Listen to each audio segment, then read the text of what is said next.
the top of the New York Post, the top said the most dangerous man in America, and then was. beneath it was me. It was like the least dangerous man in America. So they just got whooped on the subway. Yeah, but what a great, I mean, you brought levity to the situation. Humor, we know this. Like, this is a good tactic to bring levity to any situation, right? Yeah. But if that's a way that you do that naturally. Yeah, that wasn't a tactic. That's just, it's just how you are. How I felt most comfortable. Yeah, that's how you are.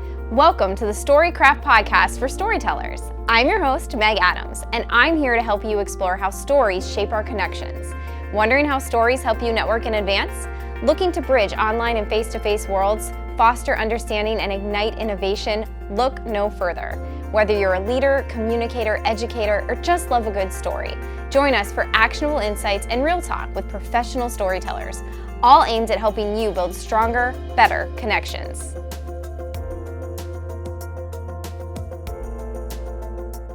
So Adam, can you walk me through your career, your starting career as a storyteller? Why did you decide to be a meteorologist? What if I don't like the answer? Do I still have to tell it to you? Yes, you have to give me your honest answer. I just needed something to do. I actually was more interested in journalism. I went into school and did broadcast journalism. That makes sense. And then I went back and I studied meteorology just for another skill that would allow me to, follow that passion. Work in television. What drew you to that as a career? Again, I don't love my answers. I didn't like as a child, like the things I looked around me and saw in my community. It was all a little boring, and like I wanted to get out and see the world and have different experiences. Yeah. And there weren't a lot of places, like there was no blueprint to look and see. And so I just like looked on the TV, and here's a reporter who gets to spend, one day with the fire department and the next day in a farmer's field and the next day doing this. And I was like, oh, that's fascinating. Yeah. You get to be a part of all these different people's lives, and I want to go do something interesting like that. That's a really cool answer. I love that. Yeah. So when did you know that you wanted to do that? Like, I imagine this is like as a kid, you're like, that looks really cool, or were you in high school or college? I think it happened more slowly. It was more like things whittled down because there were all these things I didn't want to do. Okay. That makes sense. Again, because there just wasn't like one thing that stood out for me. There wasn't a person that I looked towards and was like, oh, that person I think is really cool, and they're doing this thing I think is really cool. So it was more of a process of elimination. Did you like meeting new people, being new places? That's like what drew you to it, you think? Always. I was passionate about that. And then as soon as I traveled, like I was in college and I traveled and I was like, oh, the world is such a big, interesting place. And there's so much to see and to learn and to try. And, I want to do that. Yeah. So then you end up where we met in Lima, Ohio. That's your first job, right? Right. So I'm like, the world's so big. There's so much to taste and try and experience. I should move to Lima, Ohio. But okay, it's a special place. It's a special place. Lima, Ohio is. Okay, so I was quickly second guessing myself. Okay, yeah. I want to start here. I was very much like you. Like, I wanted to be all over the world. That's what drew me to journalism, was just like the idea of new, connecting to people, different cultures. Like, I love that. And then I, like you, landed in Lima, which was very similar to where I grew up. So what was that like? Tell me about your first job where you were doing meteorology, you were reporting. Like, what was it like to be immersed in that world for the first time? I actually remember really enjoying the work. And, you can study some of these things. But to get out and do it on a day-by-day basis, like suddenly, the stories are not that hard-hitting. Sure. But every day you're meeting different people and learning about different people's lives. And then I still got to, so I was doing the weather on the weekends, so I still got to work on that presentation aspect. Yep. Which I actually really enjoy. I still enjoy the presenting part of all of it. Getting to just kind of talk on the fly and connect with the audience. But then I also got to go out and meet people and tell their stories. So I actually really, really liked that. Lima, Ohio wasn't quite doing it for me at the time because, like you, it was very similar to where I grew up. And I was like, started to get an itch pretty quickly that I needed to get a little bit different experience. But I'm still like really grateful for it. Yeah. I learned a lot. So you learned a lot. And I liked the storingtelling. I liked the reporting. I really did. It was a grind, though. I mean, when you're fresh out of school in that industry, they really work you. You're not paid great. Nope. But you learn and you can't afford to like live very well. No, like you want to. But it's like ripping the Band-Aid off of like. But you learn a lot. It's good. Yeah, right away. You're like 3 to 4 stories a day. Then you're on air. What was it like for you? You mentioned like the blend of like on-air presentation, but also like being behind the camera and hearing people's stories. Like, what was that like? Or is there anything that you gained from that? Well, I mean, I gained. I've always, like, I still think I'm a pretty good writer, and it was fun to, like, I loved, I wasn't so technically so great, so I would, like, screw up interviews. You know, you have to do everything. Of course. The audio would be bad, Yeah. sometimes the shot would be bad, like, Sometimes the white balance is producer off. would have feedback in your ear, like that was super fun. There's all these things wrong when I'm running around, but I loved sitting down at the end of the day, and I have to package it.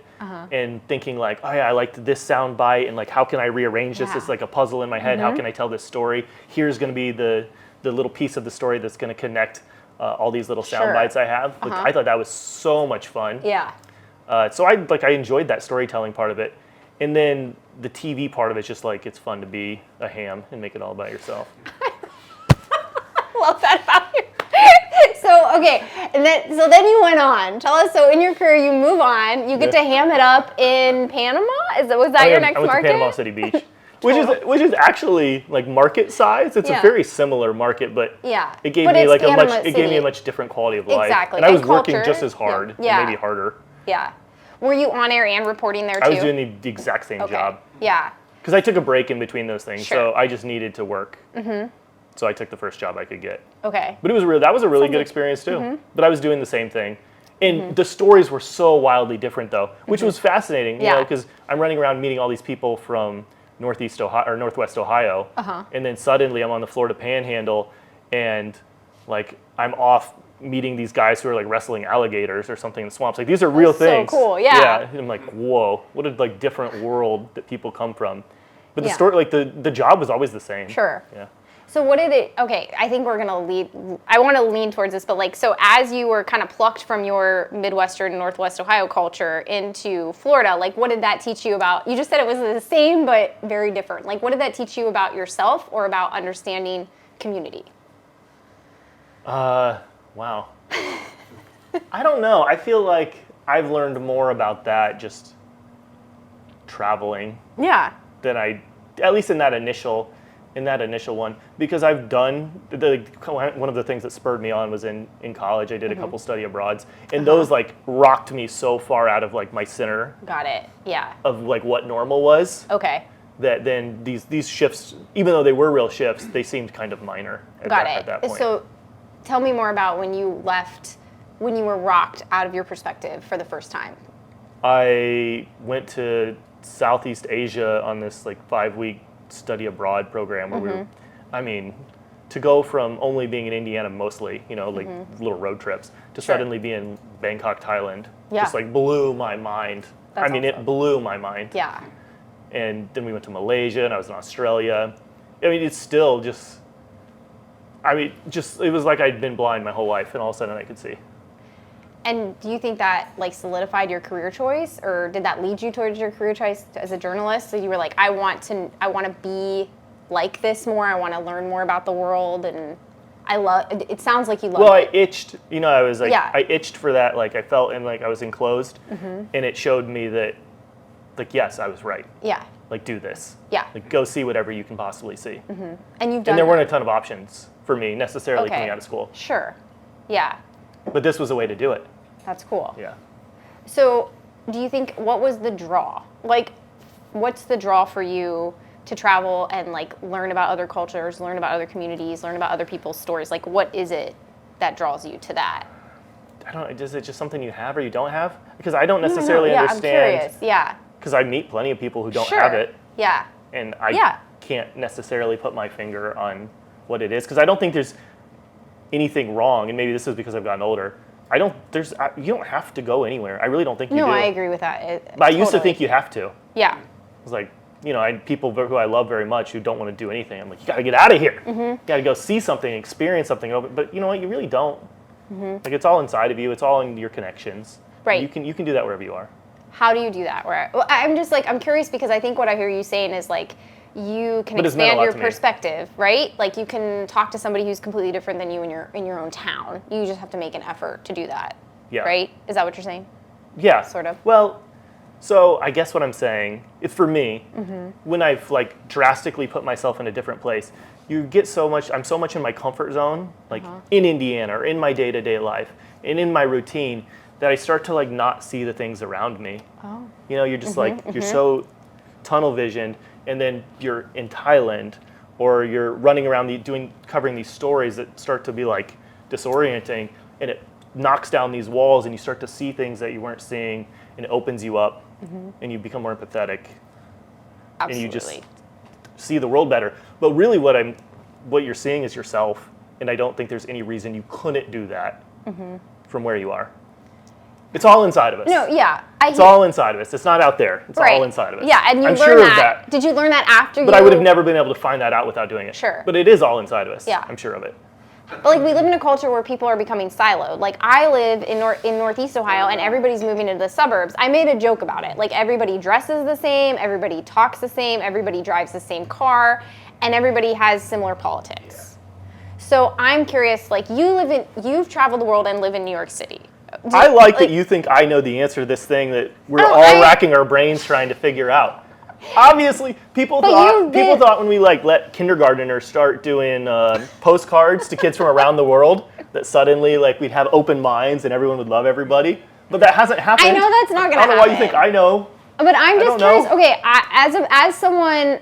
Okay, let's switch gears. Okay, as someone who has hammed it up on TV, has chosen purposefully chosen to scratch the itch and put themselves in these situations that are going to make you uncomfortable and push you out of your, you make it a point to do that.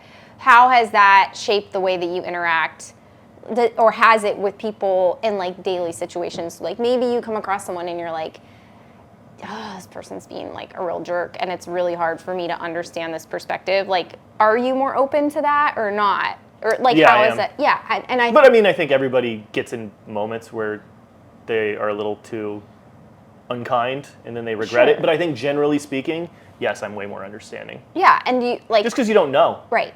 But I don't know that I didn't know at one point. But now I know that I don't know. What advice? You don't know what's going on in people's lives. But you do this. You do enough this storytelling and everything, and you talk to enough people, and you realize that obviously, just like I do, and just like everybody, like there's things going on that you can't know. Do you remind yourself of that, or is it just something that Sometimes, you think you do naturally? No, sometimes I remind myself. Yeah. And maybe sometimes it's just I've reminded myself so much it's just in there. It's like habitual now, or it's just how you are. Yeah. Do you think that is shaped more from your traveling or from your profession? Or both? Is it a combination? Both? It's both, yeah. Yeah. Because you force yourself. I mean, as journalists, like, you're really kind of forced into those situations like you said in Lima, like, every single day you could be talking to, like, someone in this situation, and then, like, so somebody's depressed and it's a shooting or something, and then an hour later you're at, like, a 101-year-old birthday party. You kind of have to, adapt.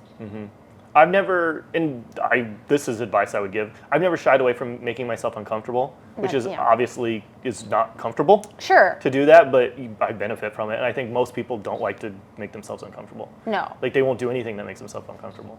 Right. And I'm constantly doing things to make myself uncomfortable. And on the other side of that, there's something to learn about yourself. Right. And you become more confident in who you are. Yeah. And more thoughtful about other people's experiences. You know, and that comes in a zillion different forms. It comes from traveling. It comes from like going up and talking on TV when you're nervous at first. Yeah. It's from walking up to somebody with a microphone and absolutely, you know, like not knowing what that's going to be like. Sure. It's from, you know, going on a hike that you don't know you can complete, going on a run you don't know you can, all these things that are really hard to do. And then you get through them. So you're just saying, like, anytime you get the chance to make yourself uncomfortable, whether it's like with another person or yourself, maybe not all the time, not at their expense. Right. Yeah. But yeah, I do think it's good to be uncomfortable. Yeah. And then you learn. So I'm curious to know, like, what advice would you give to people who maybe not be as naturally inclined or have a profession where they are able to like put themselves, like, as a journalist, like you're meeting all kinds of people and you're extroverted, like, what advice would you give to someone who maybe is a little more like introverted or doesn't get the chance to do this as much in their daily life as you do? Well, there's a lot of ways to go make yourself uncomfortable, right? Yeah. You know, of course. Mean, I don't know it like specifically, but you know, people can go speed dating if they, you know, they can. There's all these classes you can take. Just put yourself in situations that you're not normally in, which is kind of what this job can do. just put yourself in situations you're not normally in, and it's going to like knock down these walls, and you're going to suddenly look around and realize, oh, he was kind of a zombie just going through the motions. Okay, Wakes you up a little. I was gonna snaps you out of it. Yeah. Can you give us like a story of a time where that happened to you? I mean, it happens all the time. I mean, it might not happen every day. Yeah. But at Fox, I get to do some really cool stuff. And over time, maybe some of it becomes repetitive. But like I've rappelled down buildings and done interviews on the side of buildings, and like that is not like a normal day. And Sure. you get a little anxiety before, and you look over. And you're 25 stories up, and you're like, am I going to do this? And then you drop over that wall, and you're doing the interview, and you bounce down, and you feel alive the rest of the day. Yeah. And you're like more aware of everything that's happening, and you're thoughtful, and you remember all the people you meet. Yeah. And there's a lot of ways to do something similar. Yeah. Do you feel like, I imagine you just feel really grateful for the life that you get to do that? Like it's easy to forget that, but generally, I do feel really grateful. Yeah. Love what you're hearing on this podcast? Consider booking me to speak at your next event. Dive further into the transformative power of storytelling with my keynote. Tell better stories, speak up, stand out, and build community. In a world that often amplifies our differences, my talk invites you to embrace genuine connections. Break free from the echo chambers and discover the art of storytelling. Learn how to share your own narrative, listen actively, and foster communities that flourish on shared experiences. Check out the show notes to learn more about how to book a talk for your next event. So, switching gears a little bit, you recently became, or not recently, but in recent memory, you became the news, right? So, could you talk about that? Put myself in an uncomfortable situation. Yes! That's an important thing to do. Thank you for that transition, Adam. That was so great. I just want to talk about what that was like for you, like from being someone who is usually behind the camera doing the interview, like in control of the story, to sort of be in a position where the narrative was like happening really fast. Could you just talk about that? Like, tell us about the situation, just in case people don't know. Yeah. And then, I was jumped on the subway coming home. I stood up for an older guy, and I got beat up by 6 or 7. Mostly teenagers, one adult, but mostly teenagers, yeah. And then, actually, and you might not know this, but so I woke up the next morning. I was at the hospital most of the night, but I woke up the next morning with emails from the Post saying that they were going to run this story. So like they had already picked it up on the. Because you were on Instagram, you put it. Was that where they got it? No, this was before that. No. Oh, so how did they find out about it? I imagine they saw a police report overnight, and they knew your name while I was asleep.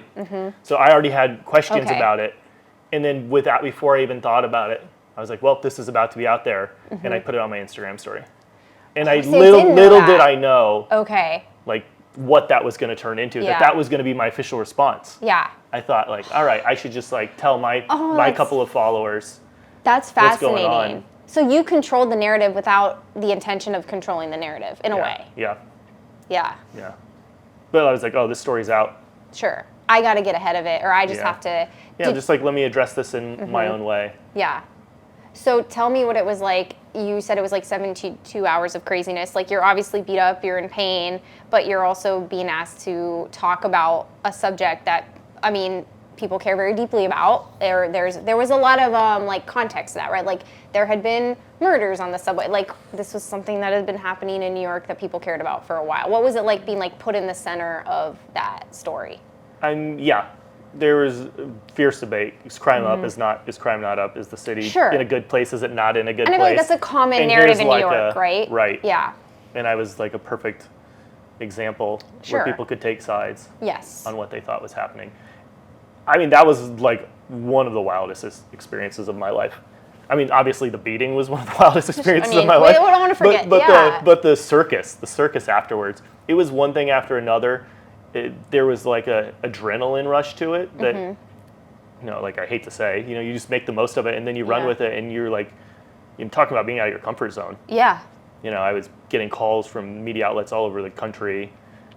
People were sending me stuff like, "Oh, you're on CNN. You're here. You're there. You're just everywhere," and it was a lot. But it was like kind of fun, but it was intimidating. And you're so in the moment because there's so much going on. Just like, okay, I got to do this, and then I got to do this, and then I got to do this, and my knee was swollen, and I'm limping around, and my eyes are all swollen. Yeah, that was part of like narrative, right? Yeah. You physically, there's like that is communicating a lot in itself, like your physical appearance. Yeah.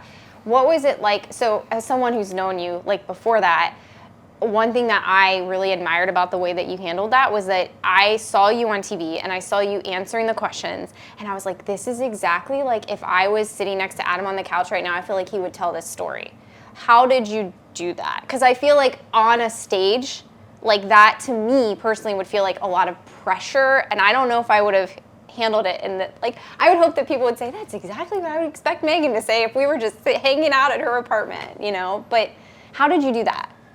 I mean, there might be several. I mean, I thought about it. Like, I just didn't go into it willy-nilly. Sure. I knew, like, what happened, and I knew how I wanted, and I'd already talked about it on Instagram. Right. And that was an honest reaction. Yeah. And I wanted to get that same message across. And I do think it helped that, at least ultimately I did a lot of interviews, but those initial kind of big interviews, I was doing among people I've worked with now for 5 years. Yeah.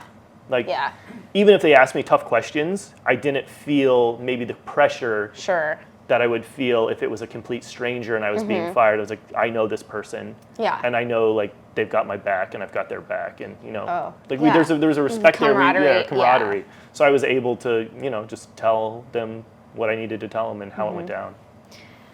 So I feel like even though you were on a national stage in that moment, like you did seem to, again, knowing you, like really stick to your values. And I think for listeners, like I've had conversations with people who, like not in front of anybody, and I find it hard sometimes to stand in my own values when it gets uncomfortable. So do you have any advice for people who are in difficult conversations? And I think there are a lot of things like that can feel difficult that maybe shouldn't be nowadays. Like I guess we could say like there's so many hot buttons, like you don't want to say the wrong thing or like offend somebody. And I think how do you kind of, I think from that situation, did you learn anything about sort of standing in your values? You seem like a person who does that anyways, but for people who may not be as comfortable doing that, do you have advice? I don't know if there's like an easy trick to just do it. I don't think there is, yeah. But I'm certain that you're gonna feel way worse if you don't do it. Yeah. And if you succumb to whatever pressure you're feeling and give the answer that you think that they want, and then you're like, oh, I wasn't authentic to who I am, I think you'll be like really kicking yourself. Yeah. So if you're able to somehow gut through it and be honest and be yourself, you're gonna prefer it. I got so much trash talk online about people wanting me to, you know, just like react differently because I came at it from a very humorous. Sure. But that's like, who you are. Exactly. Like I wasn't scared to like make jokes at my own expense. Like I got beat up by a bunch of kids. Yeah. Isn't this funny? Like look at me. Yeah. And there were people who were like, "Oh, you need to be more angry." It's not that I wasn't angry, but you know, if they took that from me, then they really won. Yeah. And they just like go out there and be yourself. Like, Yeah. I laugh at myself. I do that all the time. Yeah. And it was kind of funny. Come on, it was objectively funny. It was a little funny. I mean, what the post. What did you say about the post? Where it was like the most like wanted man in America. Yeah, and then the top of the New York Post. The top said the most dangerous man in America, and then beneath it was me. It was like the least dangerous man in America. They just got whooped on the subway. Yeah, you know, but what a great. I mean, you brought levity to the situation. Humor. We know this. Like this is a good tactic to bring levity to any situation, right? Yeah. But if that's a way that you do that naturally. Yeah, that wasn't a tactic. That's just how you are. How I felt most comfortable. Yeah, that's how you are. Yeah. So yeah, I'm curious. Like, do you think? And this is like me making a wild connection. I don't know if this is true. Do you think the fact that you had been on the air, like you'd been yourself, you've been practicing on air, you've traveled, like you said, like I've been uncomfortable, your perspective is already kind of wide. Do you feel like that prepared you for that moment in some ways? Oh, I mean, obviously, yeah. Yeah. I write our whole lives prepare us. Sure. If I was 20, I would have had to wait. Sometimes I'm so impressed, like the 20-year-olds who come on TV and talk, but I wouldn't have been able to do that. Yeah. Because, yeah, I've just become way more comfortable with who I am. And that is from all these experiences. It's from my work storytelling, but it's from traveling. It's just from all those experiences where you're comfortable being uncomfortable. Sure. Right? I was saying, like, we should all make ourselves more uncomfortable. I've gotten fairly comfortable at being uncomfortable. Yeah. So even though, like, that was a new experience, I Right. never had to go on TV and tell a Right. story like that before. But I'm fairly fine being a little nervous and being a little uncomfortable and going ahead and just doing it. So I'm curious to know, like, for people who don't, like, aren't I feel like for us, we like immerse ourselves in storytelling all the time, right? And we think about it. For people who don't, how would you say, or how would you put into words how like co-creative storytelling, so that's like listening to stories, but also like telling stories, how has that changed the way that you go about your daily life? Ooh, my daily life. Like your interactions, your perspective. My perspective, yeah. I think it's made me, maybe this isn't even what you're getting at, but I think I'm a way better, honestly, I think I'm a better friend, a better partner in relationships, because I'm a better listener, and I'm better at communicating what I'm thinking, and what I'm seeing, and like all of those things. Significantly better.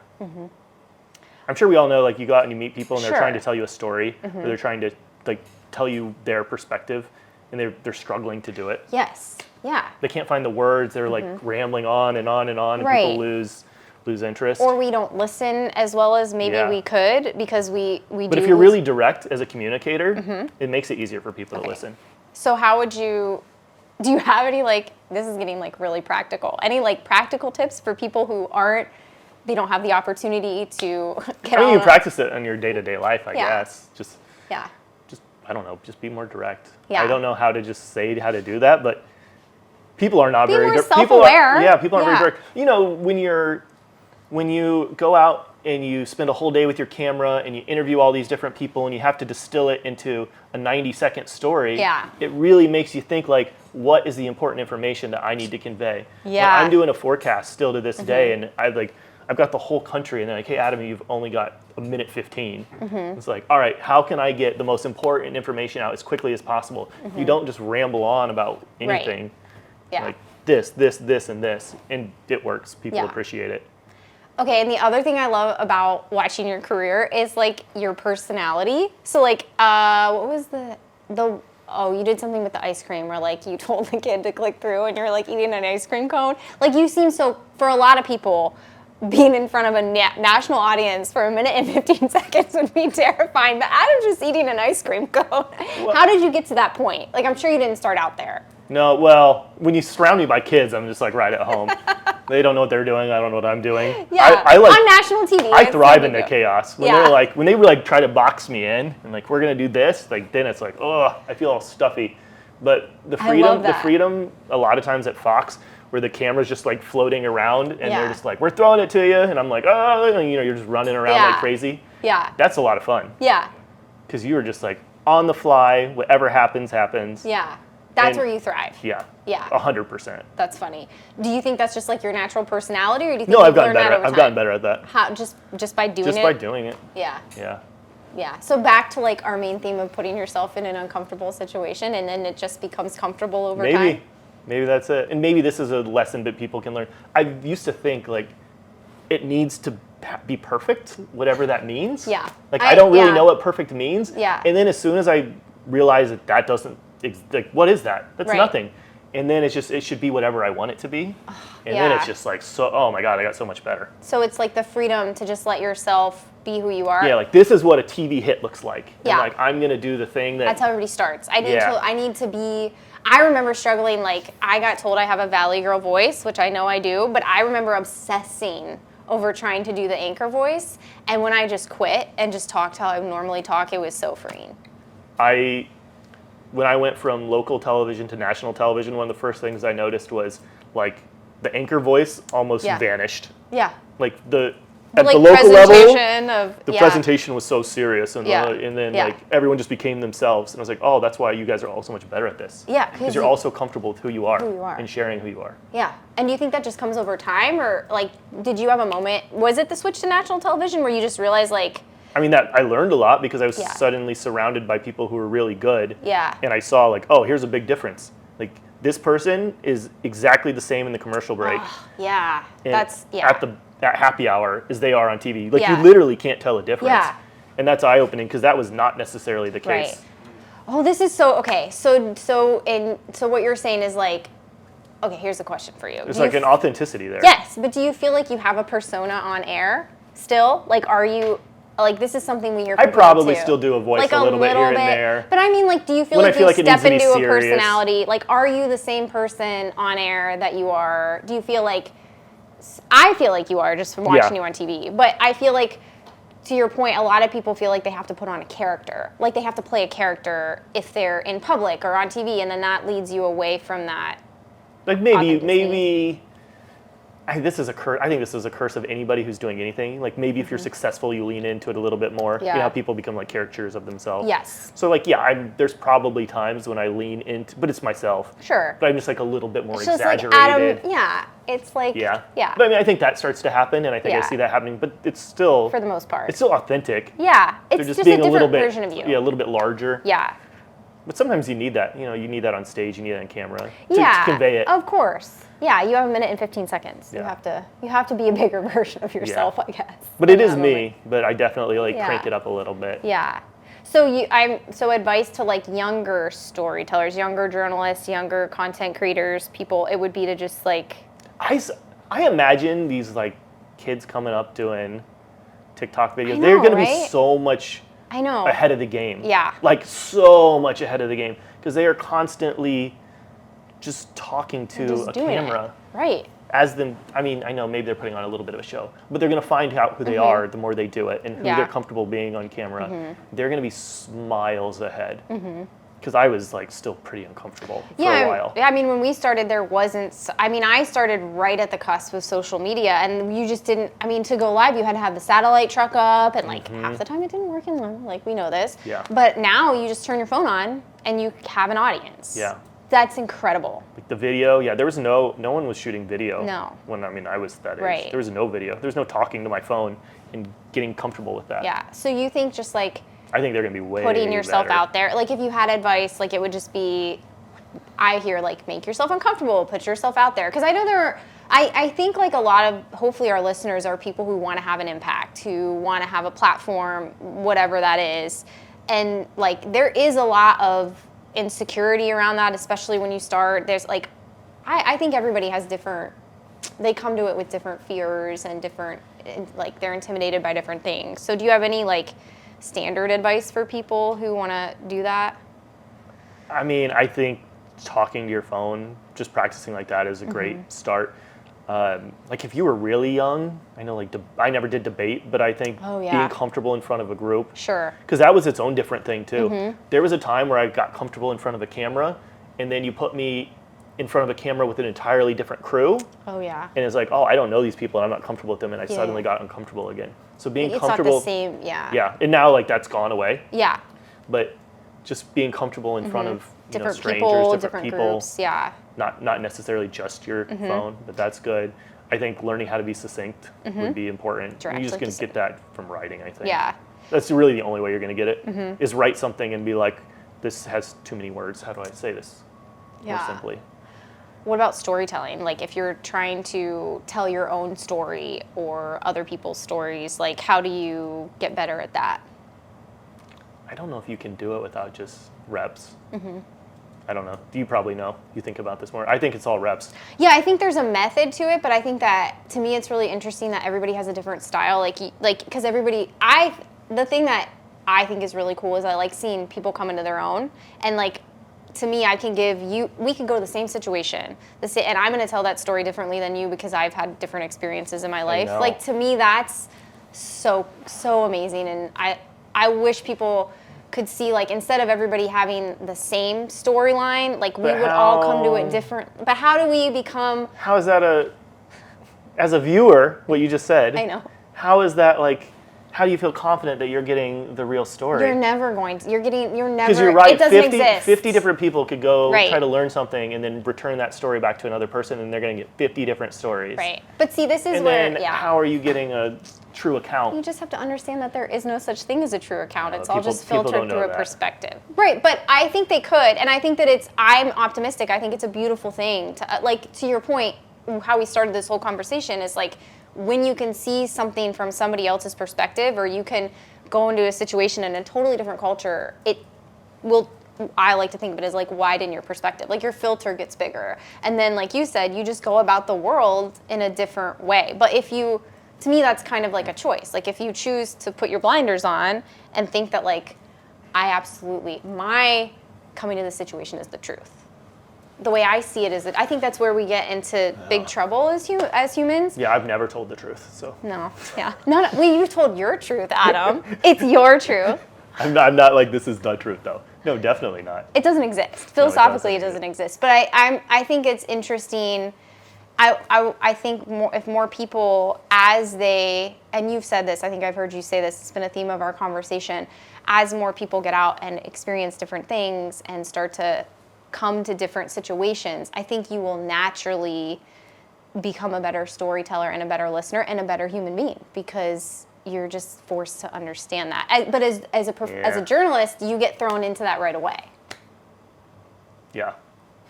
This is way too philosophical. You're going to have to cut this. I've been thinking about how words bind us in. Yeah. We're trapped. I'm a rhetorician, Adam. We are trapped by language. Okay, we had to pause the podcast to let you in on this opportunity. If you're ready to elevate your brand storytelling, don't miss our training, Tell Better Stories, led by me, a seasoned television journalist and PR professor, and Kyle, an on-air meteorologist and video storytelling expert. This workshop unveils our secrets to craft compelling, personal-driven narratives that resonate with your audience. Learn our distinct approach that puts people first and brands second, leveraging 6 storytelling elements for maximum impact. Walk away with actionable strategies, tactics, and a clear process to replicate success in any organization. Check out the show notes to learn more about this offer or reach out to homeplacecreative@gmail.com.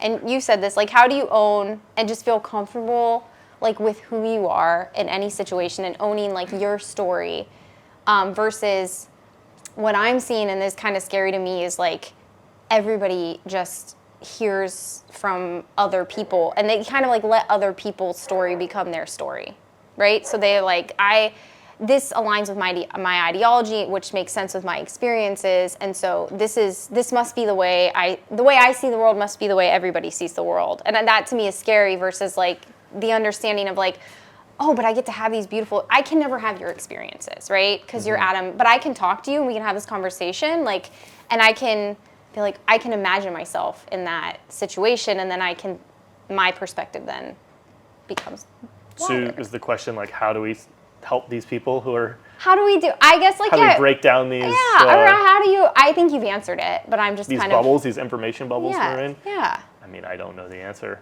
I mean, I guess I kind of do, but what am I going to do? Drag everybody on a European adventure or something and make them out of their comfort zone? You don't have to though. You could just go, anything, like you said. like any little thing to get yourself out of your comfort zone. Yeah. I do think it opens your eyes and be like, oh, I had this opinion about this thing, and Absolutely. I didn't even know what I was talking about.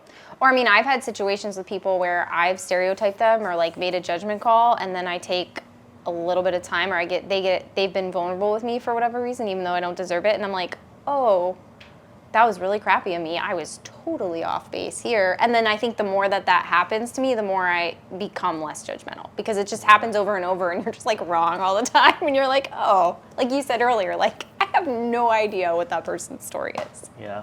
Yeah, you just have to get older and keep doing things, because I'm shocked by the lessons I still am learning.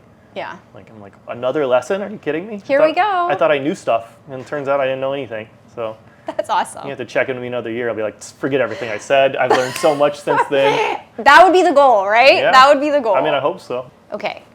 Rapid fire number 1 is, what's your favorite all-time story? Book, music, television show, theater? I love this poem by Walt Whitman, Song of Myself. Like, go read Song of Myself.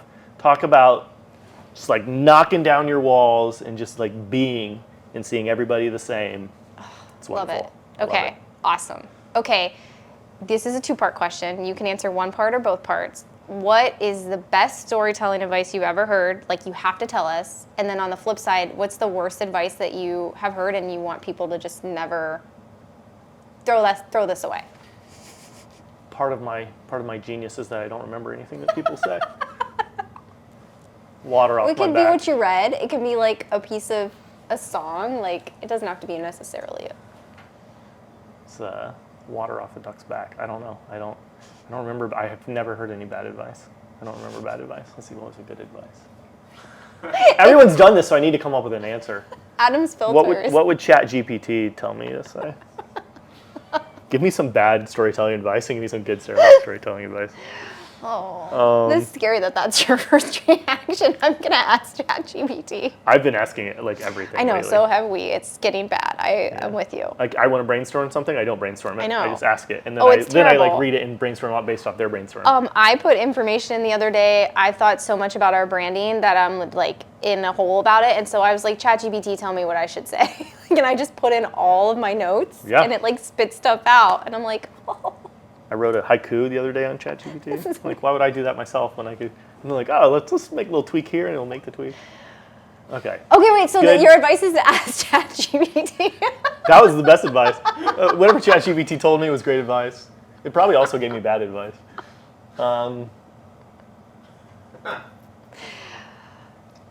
I mean, here's my problem with this question. Okay.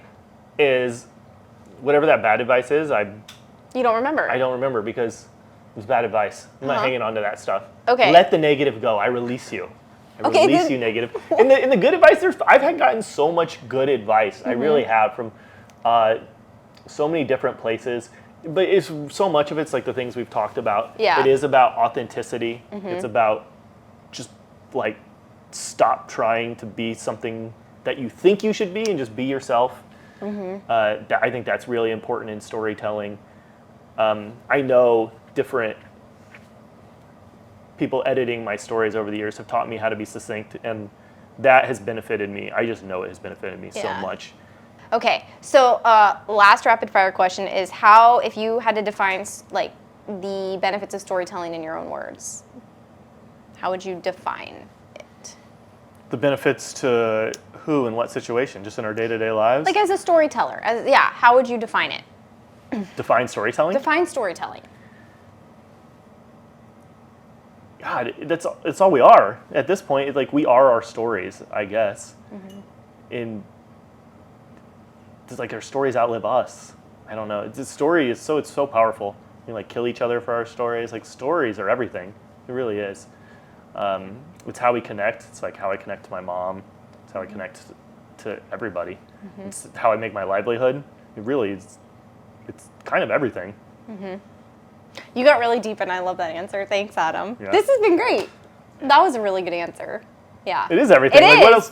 When people Our stories will outlive us. You know, That's like true. all The we way have when is our you said that, I was stories. like, oh yes. We're so glad you've listened to this podcast episode. If you liked it, would you mind doing us a favor? Share this episode with someone who would be interested in the topic too. We're on a mission to help everyone become a better storyteller. And don't forget to subscribe to the show to get updated every time we release a new episode. Each and every episode is produced, hosted, and edited by us, Meg and Kyle Adams at Home Place Creative. Happy storytelling.